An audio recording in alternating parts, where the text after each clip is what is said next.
Hello बच्चों, let's see this question. Calculate the ratio of concentrations of HCOO minus and OCN minus ions in a solution containing 0.1 molar HCOOH जिसकी Ka की value आपको given है 1.8 into 10 to the power minus 4 and 0.1 molar HOCN जिसकी Ka की value given है 4 into 10 to the power minus 4. If simplest ratio is A is to B, report your answer as A plus B. तो चलिए इस question को solve करते हैं बच्चों. और सबसे पहले ये देखते हैं कि इस क्वेश्चन को सॉल्व करने के लिए हमारे पास कौन से की कॉन्सेप्ट का होना जरूरी है. अब देखिए, ये जो सवाल है आपके सामने, इसको सॉल्व करने के लिए you must be knowing about the dissociation of weak acid. किस तरह से वीक एसिड का डिसोसिएशन होता है और उसके डिसोसिएशन कांस्टेंट को कैसे लिखा जाता है, we must be knowing about that. अब जो दो एसिड है हमारे पास, उसके लिए डिसोसिएशन लिख लेते हैं पहले. HCOOH एक एसिड है, ये डिसोसिएट होगा तो बनाएगा HCOO minus plus H plus. और जो दूसरा एसिड है बच्चों, वो है आपके पास HOCN. जब ये डिसोसिएट होगा तो ये बनाएगा OCN minus plus H plus. ठीक है, ये दोनों एसिड्स इस तरह से डिसोसिएट करेंगे. अब एक चीज यहाँ पर देखने की बात है कि हमारे पास जो ये एसिड है उसका कंसंट्रेशन गिवन है 0.1 मोलर, इसका भी गिवन है, और 0.1 मोलर इसका भी गिवन है. अब एक चीज देखते हैं यहाँ पे कि अगर 0.1 मोलर इसका कंसंट्रेशन गिवन है, ठीक है, और जब ये डिसोसिएट करेगा तो कितना बनेगा, किसका बनेगा, तो इसका डिसोसिएट होने के बाद ये 1 माइनस अल्फा हो जाएगा. अल्फा 1 लिख लेते हैं, तो ये बन जाएगा 0.1 अल्फा 1. और ये बनेगा कितना, ये H प्लस का बाद में लिखेंगे, क्यों वो भी देखते हैं. ये डिसोसिएट करेगा तो ये 0.1 माइनस अल्फा बनेगा, अल्फा 2 लिख लेते हैं इसके लिए. और ये बनेगा 0.1 अल्फा 2. और देखो, दोनों से H प्लस आएंगे ना, तो दोनों से जब H प्लस आएंगे तो वो क्या हो जाएगा हमारा, ये हो जाएगा 0.1 अल्फा 1 प्लस 0.1 अल्फा 2 इसके लिए भी, और इसके लिए भी 0.1 अल्फा 1 प्लस 0.1 अल्फा 2. इन दोनों के लिए H प्लस की वैल्यू सेम ही आएगी.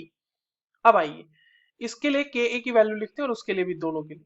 तो के ए की वैल्यू इसके लिए क्या हो जाएगी, इसके लिए के ए की वैल्यू हो जाएगी concentration of HCOO minus into concentration of H plus divided by concentration of the acid actually given. इसके लिए जो दूसरी के ए की वैल्यू इसके लिए होगी, जो के ए की वैल्यू ये हो जाएगी OCN माइनस का कंसंट्रेशन इंटू H प्लस का कंसंट्रेशन डिवाइडेड बाय HOCN का कंसंट्रेशन. ये हो गई बात. आप समझिए, यहाँ पर आपसे पूछा जा रहा है ये HCOO माइनस और OCN माइनस के कंसंट्रेशन का रेशियो. अब क्या करना है इसको कि अगर हम इस दोनों के लिए ही लिख लें कि ये HCOO माइनस का कंसंट्रेशन इज इक्वल्स टू हो जाएगा Ka इंटू HCOOH का concentration divided by H plus का कंसंट्रेशन. और इसके लिए OCN माइनस का कंसंट्रेशन इज इक्वल्स टू क्या आ जाएगा, इसके लिए आ जाएगी value Ka into HOCN divided by H plus का कंसंट्रेशन. ये आ गई बात हमारे पास.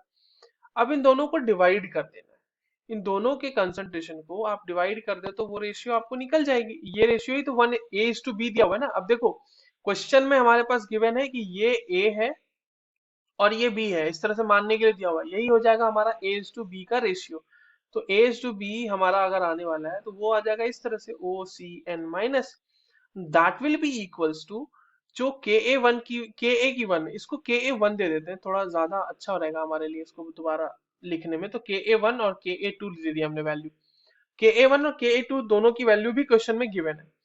अब देखिए यहाँ पे कि ये वैल्यू आ जाएगी Ka1 इंटू HCOOH का concentration divided by H plus, इसका H प्लस इधर आ जाएगा, और इसका दूसरा आ जाएगा Ka2 इंटू HOCN का कंसंट, यहाँ पे HOCN होगा ये this will be HOCN right, HOCN का कंसंट्रेशन, और इसका H प्लस ऊपर चला जाएगा. अब देखो, H प्लस का कंसंट्रेशन तो दोनों में कैंसिल आउट हो रहा है ना, ये तो दोनों में सेम ही है, तो इसलिए ये कैंसिल आउट हो जाएगा. अब देखिए, ये एसिड जो है ना, एसिड का सोल्यूशन भी सेम है दोनों केसेस में गिवन, वो 0.1 मोलर ही है दोनों में. Ka1 और Ka2 की वैल्यू रख लेते हैं यहाँ पे.